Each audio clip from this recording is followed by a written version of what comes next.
Hi, I'm Jay Farner, CEO of Quicken Loans. 30% of Americans who are planning home improvements of $5,000 or more will pay for those renovations with a high-interest credit card. That may not be a great idea. A better idea may be to take cash out of your home with a Quicken Loans 30-year fixed-rate mortgage. The rate today on our 30-year fixed-rate mortgage is 3.99%, APR 4.08%. Call us today at 800-QUICKEN or go to rocketmortgage.com. Rate subject to change. Pay 1.25% fee to receive this discounted rate. Call for cost information and conditions. Equal housing lender. License in all 50 states. NMLS number 3030.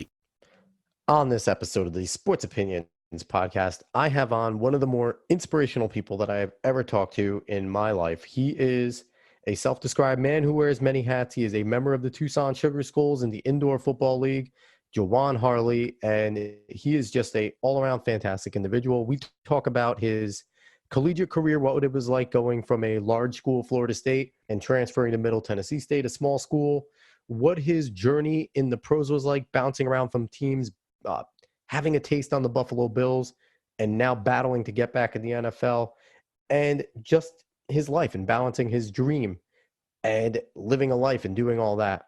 And we talk about his business, Make Adjustments, Delete Excuses. So this is a great show. You do not want to miss this one. And everybody, enjoy the show.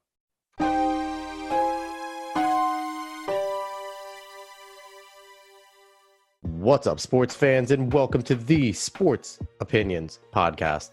I'm your host, as always, Alex Cuesta, and with me today is a guy that tried to do this already once with him, and unfortunately on my end, the sound started to mess up a little bit, and it just wouldn't have been a product that, I could have given to all the fans out there, and especially with the guy that I have on. He's just an awesome human, one of the most inspirational people I talk to, so if you're listening to this, get the Kleenex out, get motivated, get ready to run through a brick wall because you're going to after listening to him. He is a man that wears many hats. He is a member of the Tucson Sugar Skulls in the Indoor Football League. He is Jajuan Harley. What's going on, buddy? What's going on, Alex, man? That was a intro that I cannot live up to. So I don't know where you get all the information from. Cut it out. So we're going to jump right into it because you have an interesting story, an interesting life to tell thus far, and it is only the start of it getting written because I'm pretty sure that, you work your tail off, so you are a young man that's going to succeed. But we're going to start with your college days. You were a, pretty good recruit coming out of high school. You go to Florida State, and then you end up transferring. Kind of walk me through your time at, coming out of high school, the recruiting process, going to Florida State, and then transferring. Oh, man, recruiting was wow. It's like pretty much a wow factor. I was told by some people that I was selfish by committing early. And then on the back end, I think it was a brilliant idea. At that time, I was already had a business savvy because I'm more about helping others than helping myself. It's times that it got me in situations and heartbreaks because I put others before myself. I committed to Florida State early, my junior year. We didn't have no head coach. I was filling in as a head coach at times. So you're talking a kid, 10th, 11th grade, we're not having a coaching staff, and I have to step up and be a head coach until we get a staff. So I committed early to do that, and it brought some recruits in, scouts in for my teammates. We didn't have coaches at my school going out advertising guys. That's so crazy. It was crazy, man. I remember like yesterday, I told Marilyn, I said, Marilyn, I will come to your school. I'll decommit if you give my buddy a scholarship or half scholarship and he could earn a full scholarship. That's the type of guy I am. And at that moment, I realized me being an early commitment to Florida State, that's a prestigious school still. Mm-hmm. It will bring attention to my teammates at every game because they want to see a Florida State someone who's committed to Florida State. So I used that to bring in recruiting. So it was still busy and crazy then, you get letters that you could send your information in about your 40, your film, and this and that. Mm-hmm. I used to get hundreds of them, and I'll pass them out to my teammates, my juniors and seniors, so they could start filling them out and get their name out there. So that was my recruiting to help others. It really was about me. But once I got to Florida State, I went there, had a stellar off-season training, getting ready for training camp. Well, I'm sorry, we won't say training camp at college. But Well, I mean, they're gonna get paid now, so maybe it is gonna be more like a training camp. Well, there you go. There you go. And I went there, had an awesome all-season training with them. But unfortunately, the seniors with the upper class, they didn't teach you about health. They didn't teach you about you need to make sure you put in the right things in your body, eating right, sleeping right, all the things that you need. And that cost me to have a heat stroke and 2 swollen kidneys because I didn't know how to take care of my body during this transition of, working harder, competitions more. So I didn't know nothing about my body to make sure it could last like it should, So I had those issues, man. And I tell you, man, it was crazy. I remember sitting in my dorm with the AC on 60 and I'm still sweating. And I'm like, what's going on with my body? Well, I mean, that heat is different down in Tallahassee too. It's just different over there. That is true. It is true. So, we went through that, I remember like yesterday, man, Coach Bobby put me to the side and he told me, you just keep your head up. Some people hit their peak right now. Some people, in due time, they hit their peak, but it takes them a minute to get there. You just stay patient until you get to the top of the mountain where you belong. And I hold on to that to this day. Coach Mickey Andrews said, once you get your health, you will be one of the greats walking these halls. And that's saying a lot. You had Terrell Buckley, you have Deion Sanders. Mm-hmm. I mean, this guy's a legend. These 2 guys, legends, and they telling me things like this, and I still hold on to that to this day. But are you still in touch with any of those 2 coaches at all anymore? It is so impossible to get in touch with those guys. Those are some busy men. I tell you what, but I did run into Coach Bobby when I was at Middle Tennessee. That was 2013, I believe he came to the school. Coach Rich Stock is one of his players. It was his quarterback when Coach Bobby first started at Florida State. And we had a great sit down. And it was like, you would think a guy his age would forget. No, this guy memory is sharp. It is sharp. And we had a great conversation, and everything he said, I still hold on to this day. Well, Jajuan, real quick, do you think he still remembers that a coach? Because Florida State currently, I'm sorry, Willie Taggart, I don't call for anyone's job, but man, if Bobby can still coach, we need to get him back in Tallahassee. Well, I tell you what, the years I was there, Coach Bobby wanted 3 more years. They still use, I don't know if they still use him now, but I know when Fisher was there, he was still using him to recruit. So he was still a part of, Florida State. But, I mean, the philosophy that he'll bring and, with Coach Mickey Andrews right by his side, Batman Robin, I mean, I know they could spark something up right now. I just say that. They could spark something up. Don't get me excited, man. As a Florida State fan, you're not getting me excited. But so you had a little bit of trouble with the heat stroke and stuff. Coaches pulled you aside. So what else happened with your Florida State experience? So once that happened, we get coaches changes. You get a new staff. This is Fisher's first year being a head coach. So he really don't know what's going on both sides of the field. He knows what's going on offense because, he's an offensive coordinator. But on the defensive side, he really don't know.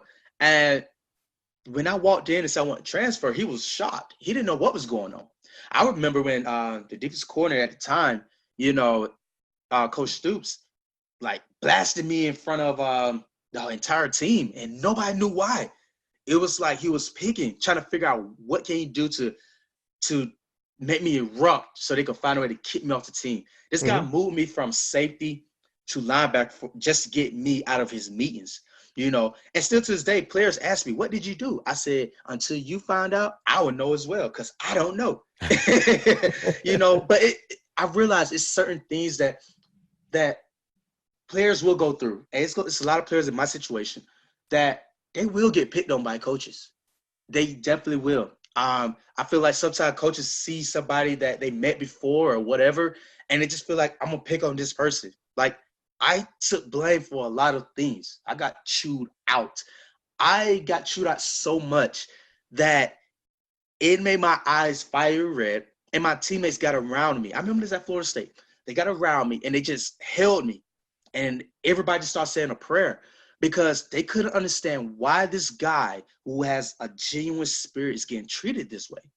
you Now, know? and the thing is, like, I feel like I've coached a little, so, and I feel like there's two different types of picking on. There's the one where it's constructive, and you see something in a player, and it's just not coming out, and you kind of are prodding him in a constructive way, where you're just holding him to a higher standard. And then it seems like what you went through, where it's more on the lines of hazing, where you're just Yes, trying to get this kid to just walk away, and that ain't yes. right to me. No, it's not. It's not. Because I'm okay with you, critiquing. I love it because I always want to be perfect. So I'm gonna do whatever I can to perfect a craft. But I mean, geez, I mean, just coming at me, because I remember I used to go to Terrell Buckley. He's a Hall of Famer in the College Hall of Fame. Hmm. Did 10 years in the pros, and I Yep. learned from him. I went from him. I said T-Buck. That's what we called him. I said, teach me what you know. And I used to get up every morning, 5 a.m. I get to the stadium. I study film with Terrell Buckley. I do extra footwork with Terrell Buckley. And then I had 8 o'clock class. Go to 8 o'clock class. I come back for lunch, study with Terrell Buckley. I come back at 7 p.m., study with Terrell Buckley. I felt like maybe if I didn't go to someone else rather than the D coordinator at the time, he would have not been so harsh on me to learn, but I went to someone else to learn. And I think that wasn't what he wanted. And I kid you not, I mastered the defense. I played 7 positions at Florida State: corner, safeties, both corners, and all 3 linebackers. So that's what I'm saying. Yeah. Yeah. Hey, hey, man, I'm like this. I'm going to make something happen. And that's what I wanted, man. And I told Coach Fisher, if he just redshirt me, allow me to gain the weight properly, so it won't be bad weight, I'll play linebacker. But unfortunately, I didn't get the red shirt, and that forces me out to, continue to play ball because my time is ticking in the NCAA. So you now have to learn a new position, but did you feel like that gave you value as a safety and as a defensive back, learning how to play linebacker? Because now safeties always like to try and stick their nose in it. But, I play defensive back too. We don't have the same, I don't even know how to put it. We run with fire and brimstone, but we don't have the same pop that a linebacker has, just coming straight up 2 steps, popping somebody. Did it teach you a lot more on how to make a good solid hit when you were learning how to be a linebacker? Oh, absolutely. Yes, it did. Man, that's my advantage to this day.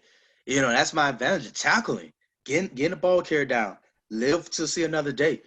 That helps me a lot. It helps me with the run reads, so I could read the run faster. I understand where the pulling guard is going to end up. I understand the trap. So therefore, when you put me back at safety, everything is slower because I had to play 7 to 5 yards off in the box, and make me more aggressive. So it was a plus. The negative side is, I was forced there, but at the end of the day, my IQ level, my game, my strength, my talent, it rose up because of what I was forced to do. And so it's sometimes like the curse is the blessing every once in a while. So that happens to you at Florida State. You end up transferring. You go over to Middle Tennessee State. How did that pan out for you? Being a big school kid going on to there, a lot of people had to sit there and have high expectations for you. If I could only imagine. I felt like, and it did, it's not a feel like, it got worse for me in college. I tell people all the time, my college experience is nothing I'm proud of. At times, I used to tell myself, forget what happened, just let it go, and everything, because it was just terrible. And that's why to this day, I'm working to get back in school for a master's and possibly a doctor. That's my favorite. That's my goal, become a doctor. Get it? Um, because my experience in college was terrible. Like, I have no good thing that I could explain out of college besides saying I found a positive out of all the negatives. It was stressful. And when I got to Middle Tennessee, I had to sit out a year. I sat out, but a year that I had to play, we had a spring training, and I got outstanding safety award. I had a great spring, man, awesome spring. And I remember when it was done, my safety coach, which was Coach Bobby at the time, David Bobby, and he said, I'm going to break you, and you're going to play how I want you to play. And at that moment, I knew it was going to be hell. And that's exactly what happened. And and that's always tough going through something like that, where you think you're doing all the right things, and you think you're playing hard, and you're playing the way you're playing the way you were taught, the way you were at Florida State and in high school, and then all of a sudden you're now being told, well, now you have to change completely. And that's got to be tough. But again, it had to be a growing building block for you. And you obviously had high hopes when you were done over at Middle Tennessee and going into the draft. What was the draft experience like, doing the pro days and things like that? It was great because, like I said, college made me who I am. It revealed that no matter what adversity comes my way, I'm not going to run away from it. I'm not going to go around it. I'm not going to jump over it. I'm going through it, and I'm going to smash it, And that mentality was developed through all the negative stuff I faced.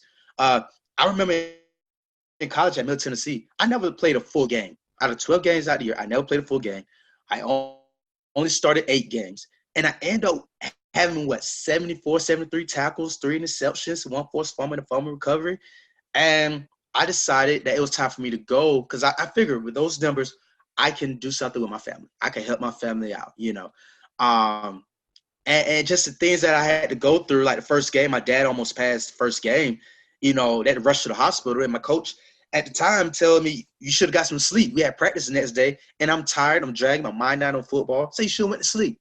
You telling a kid that after his father almost passed, at Middle Tennessee. And then, I get awards. The coach telling me that you think you something now. I'm like, what? What'd I do wrong? And then you coming through it, and the coach said, well, one game I had 14 tackles and an interception. You're like, oh, so yeah, we just knew you were the weakest link. It's amazing how you became strong. It's just those are the things, and I had to get out because I knew if I stayed another year, nothing would have been perfect. I don't know if I would play. So yeah, that just sounds, So you got out of there, you went through the whole draft experience, and what was your pro journey? How has it been like? You are still on your journey of being a professional football player. What has it been like? Kind of give me the rundown from start to finish on how it was going through the draft. And you have, a lot of experience going to a lot of different places, which I think is going to end up being of value to you, like everything else that you've had. Yes, through the draft, it was tough. I had become my own trainer, working on speed and agility. A lot of guys, they have someone coaching them up. And, we had an awesome pro day. Fortunately, like I said, I tell everyone, Coach Fisher allowed me to come back for pro day, and I thank him because without that pro day at Florida State, my name would not be alive to this day. And, we had a great pro day, ran a 4.31, competed against Xavier Rose, who was a Pro Bowl safety for the Minnesota Vikings, outshining him. And we worked our way to possibly getting drafted, getting these calls and everything, and looking forward to the Dallas Cowboys, Miami Dolphins, Jacksonville on the Jets, and everything's going great until the draft came, and that's when things just went kind of downhill. I didn't know why until later on in my professional career why things went pretty much downhill. And so you told me a story last time we talked, and I saw in the beginning of your career, you signed rookie minicamp with the Seahawks. You mentioned the Jets. Tell the story about what happened with the Jets, because it's heartbreaking that you could have been on my favorite team. Oh, man, this story. Wow. So, after the draft, I'm sitting there. I'm like, okay, so what I'm going to do now? I don't know nothing about free agency, So the Seattle Seahawks called, and they said, Jajuan, are you interested in coming to our rookie minicamp, get you a shot? I said, sure, yes. What I need to do. So they gave me the information. I go out to the Seattle rookie minicamp. I had a great performance. Unfortunately, I didn't sign any papers. That's okay, but it gave me opportunities in the future. So when I did that, the Jets called maybe a day later after I told Seattle I was coming. And they said, Jajuan, would you like to come to our rookie minicamp? We want to sign you. We just want to bring you in so we can sign you throughout the camp. And I'm like, man, I'm going to Seattle's. And that was the end of the conversation. So as time goes and, the rookie minicamp's over with, I can't remember the guy's name, But this guy, they signed at safety, was the same exact height and weight as me, and they signed him. He ran a 4.7 40. I ran a 4.31 40. And I'm like, whoa, y'all wanted me. Y'all didn't want him. You wanted me. So that was an opportunity that I missed with the Jets, man. It's funny now, but at that time, I was like, wow. You know, sometimes it hurts to be a man of integrity and a man of your word. Like, you know, you see so many of these guys like rescinding all this type of stuff. Like, if you were just that type of dude that was like, yeah, sorry, Seahawks, I'm going to the Jets. Like, you know, you were smart not to burn the bridge, but at the same time, it's like, man, what could it have been if I would have just burnt that bridge? I know, right? I know. It's crazy. So right now, you did a lot of indoor football. What has indoor football been like for you as a pro in terms of teaching you how to play the game better? Because it's a completely different game from the 100-yard field to the indoor box.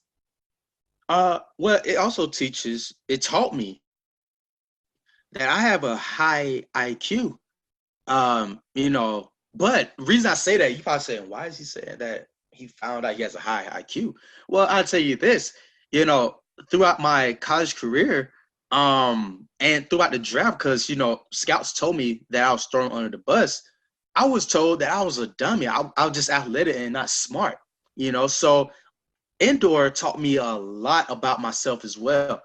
To learn that I can adapt to situations. I can read routes. I understand the game. You know, it's a lot different. You have guys in motion and everything. So indoor helped me with my covering skills. You know, I tell people all the time, when I was with the Buffalo Bills, yes, I could cover. I could do this and that.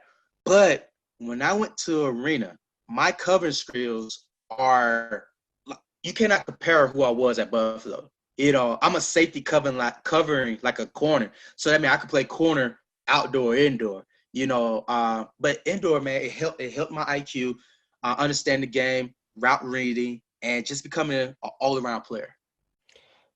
Now, I got to talk about, you know, your current perspective. I asked you this last time we talked. I still like your answer from it. In terms of all the new safety rules, the new rules that they're implementing, where you being a defensive back, it completely makes it more difficult, I think specifically on you guys more than anybody with all the safety rules. How has it been in terms of trying to adjust the way you were taught and the way you play to the new style of the safety rules? It's really not a difference. You know, I know a lot of people go for the kill shots prior to this ruling. You know, a lot of kill shots. And they are still there, and it's a way you have to do it.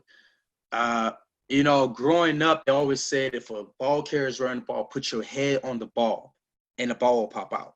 So with that being said, only thing I would advise all guys from all levels is that put your head on the ball. They cannot call anything. Therefore, you would not be targeting. Your head is where the ball is. As long as you stay square with your shoulders, you'll be A-okay. So everything that I've been taught as a kid is coming back to life right now. So I'm a fan of the change because of you know, checking out guys, making sure they're healthy after football and during football. But like I say, it's all about the ball, baby. So I'm putting my head on the ball, and I know everything be A-okay.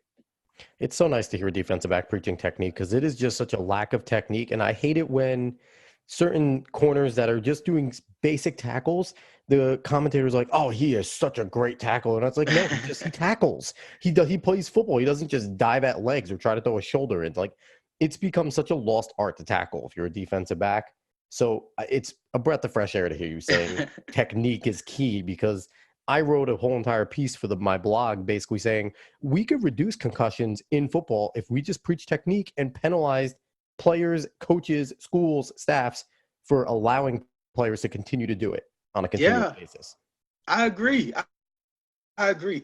I'm gonna tell you right now, I'm scared to just run and dive at somebody's legs. You know, I'm afraid. You know, because when you just dive in to make a tackle, you lost control. So whatever happens, it's gonna happen to you. You have no control. Mm-hmm. So I'm a big fan of, if this guy is running his feet, I'm gonna run my feet. So therefore, I'm gonna stay on my feet. And when we collide, I'm gonna keep my feet running, head up, chest square, and I'm good to go. You know, and my face mask right on the ball. But when I see guys diving, I'm like, you are looking to break your neck. You know, you have no control.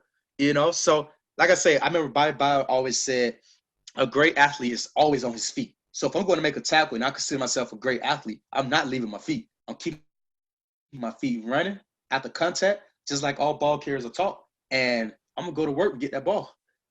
Exactly, exactly. And it's just great to hear. And I never laugh at a dude that gets trucked in a game if he's trying to use good technique and he gets trucked, because that's just football and that happens.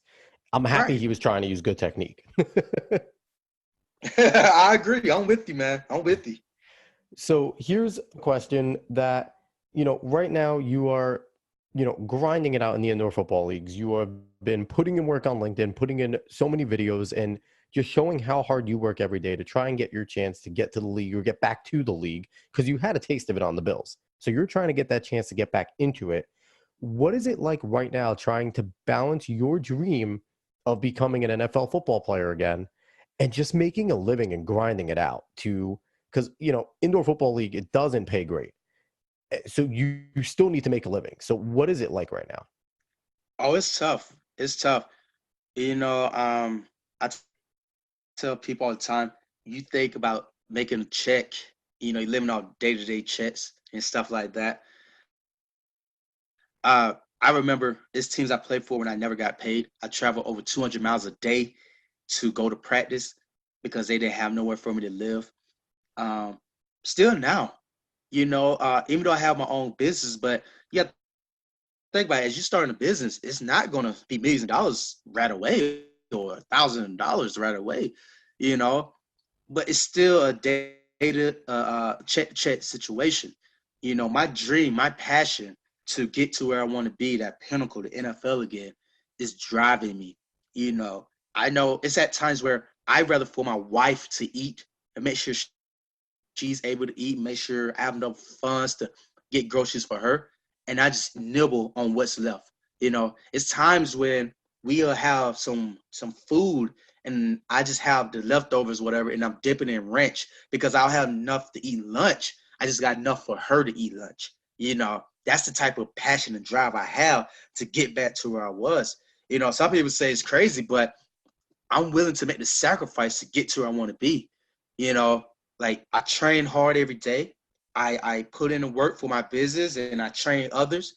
But I know, for instance, if I ever went to go ahead and work behind a desk right now and take away time from me working out and getting to where I want to be, my dreams are killed. So right now I'm just sacrificing now because I know greater things are coming. And it's tough, man. $200 a check, $150, $75 a check doing arena football. But I know in due time, I get where I want to be. And I will outplay and outlast those who just doing it for the money.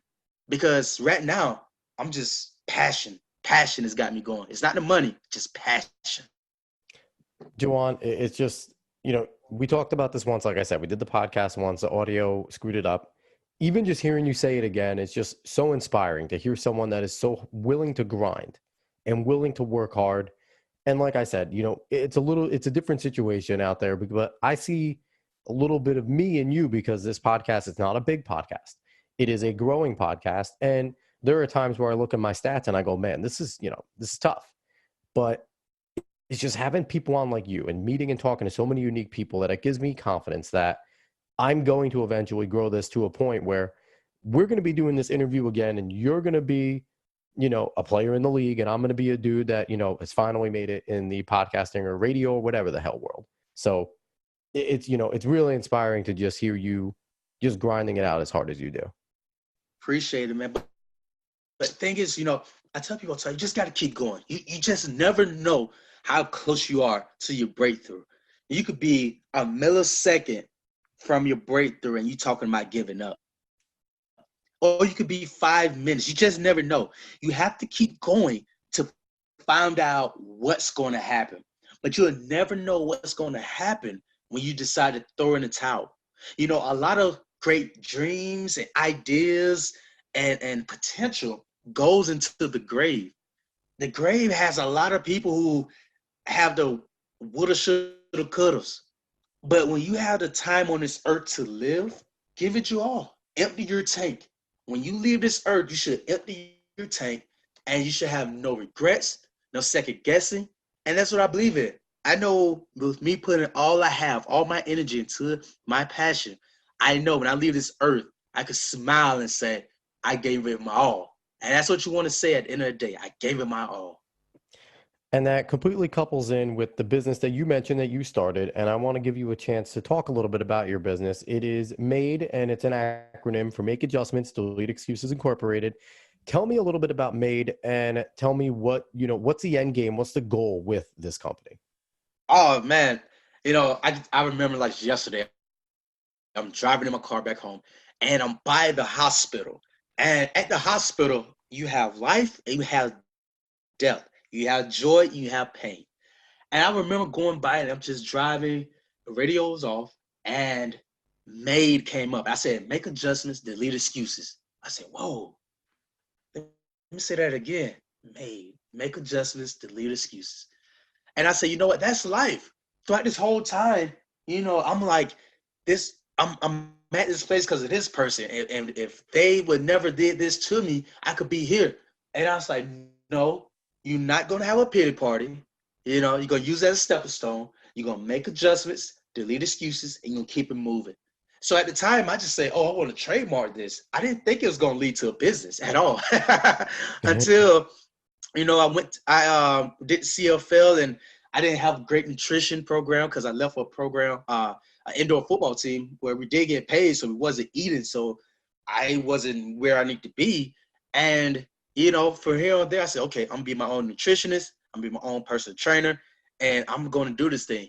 And ever since then, man, I've been using my story to help others make adjustments, delete excuses to reach any goal in life. It don't have to be just fitness, but it could be their health. It could be something, a goal or something with a job.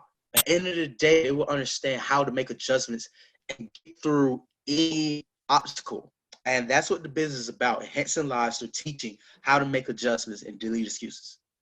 Man, I'm going to need you to just go to every single college and do every single commencement speech, and even just talk to the freshmen and talk to the sophomores, because and just go to high schools, go everywhere, give this speech, because we just need more people that make adjustments, delete excuses. Because right now, I just feel like in the world, everyone's just like, well, because of them. Well, because it's like, no, no, no, no, no. It's because of you.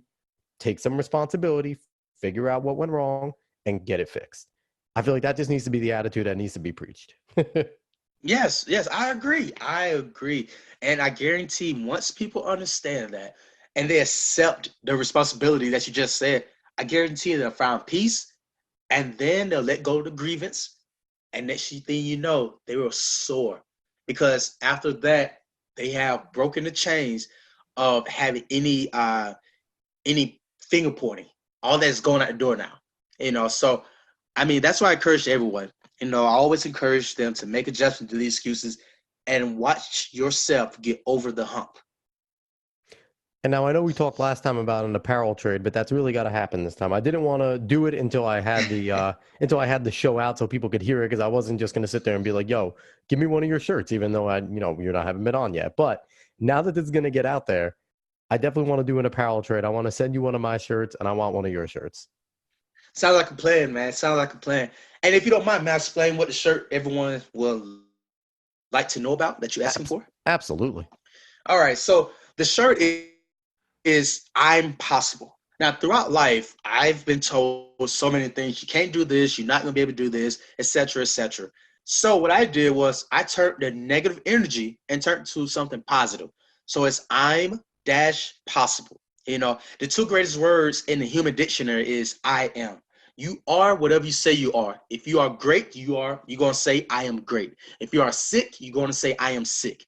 So that's what the shirt is. Has I'm possible over the chest, and on the sleeve it has I am. And the I am represent your badge of honor of saying I am whatever you say you are.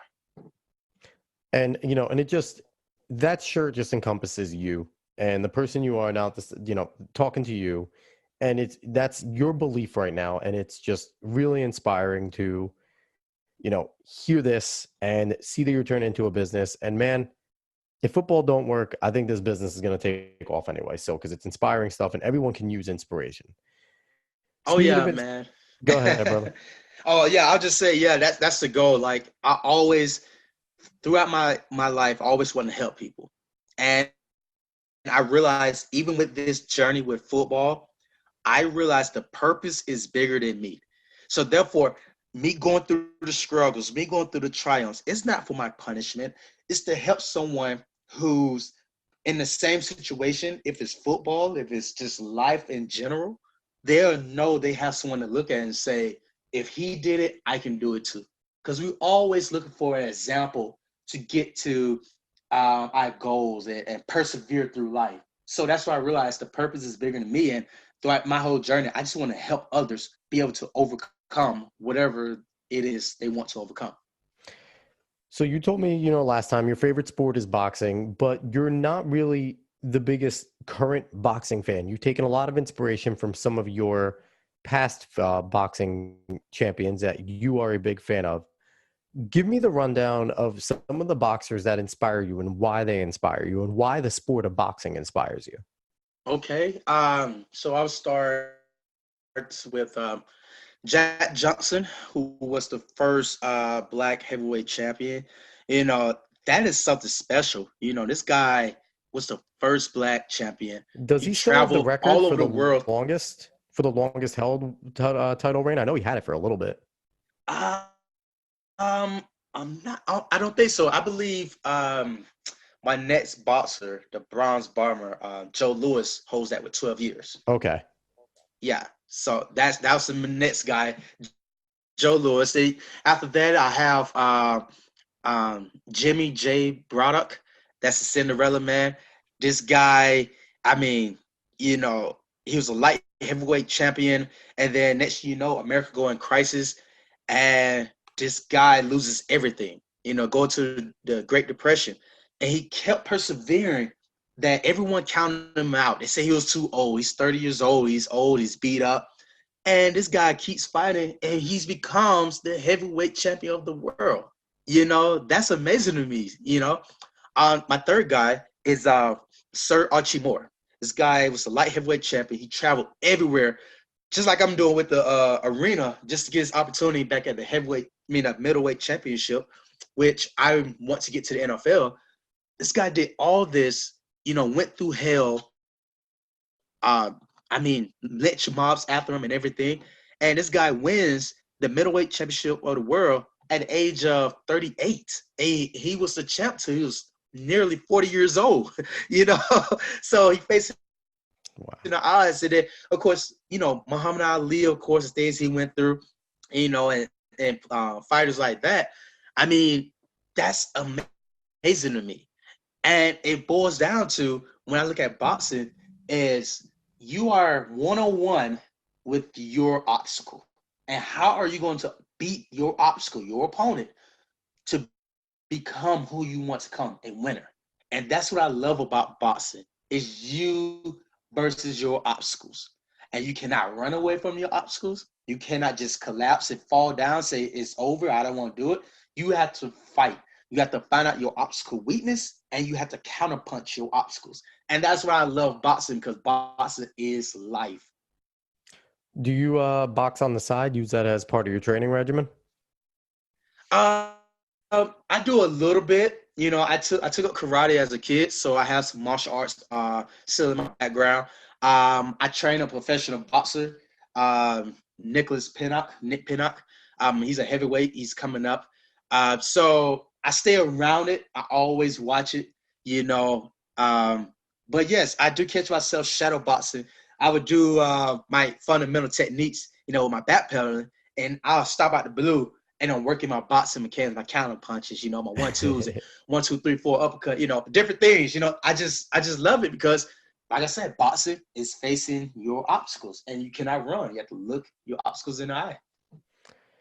And just like, you know, everything, if anyone can hear just by talking to you, you always like to take things head on, and you're always looking on the positive. And it's nice to talk to you. Anyone out there, just, you know, Jajuan is really accessible. Just go on his LinkedIn. I'm pretty sure, like, you'll talk to anybody just to, you know, strike up a good conversation and try and inspire them.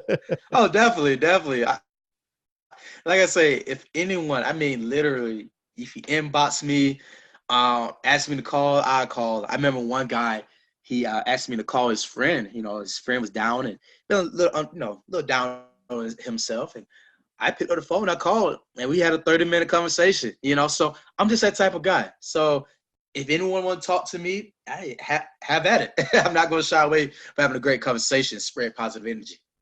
That's just fantastic. But, and it's unfortunate that this podcast has to come to an end, but we are at that point. Again, everyone, Jajuan Harley, he is the owner of Made, Make Adjustments, Delete Excuses. He is a member of the Tucson Sugar Skulls Indoor Football League, and he's a self-described man who wears many hats. And if you listen to this show, you will definitely see that. Jajuan, do you have any social media anywhere that you want to give a shout out to? Yes. For my personal page, everything is at Jajuan M. Harley. And for my business, it's at Made, MADE 2 Enhance. But yeah, that's everything. You go to my website, jajuanharley.com, and you can check out more about me by being my own agent and marketer and everything you can think of that I have to put a hat on to make sure that this message get delivered. Man, you're going to make it. I'm confident you are going to make it, and I'm going to be happy to just follow your journey and continue to talk to you and text you and probably bug you a few Sundays about things when I'm watching my Jets and getting mad about why they're playing like crap. But oh, man. Again, everyone, I'm Alex Cuesta, host of the Sports Opinions podcast. You can find me on Twitter and Instagram at @A_Cuesta30.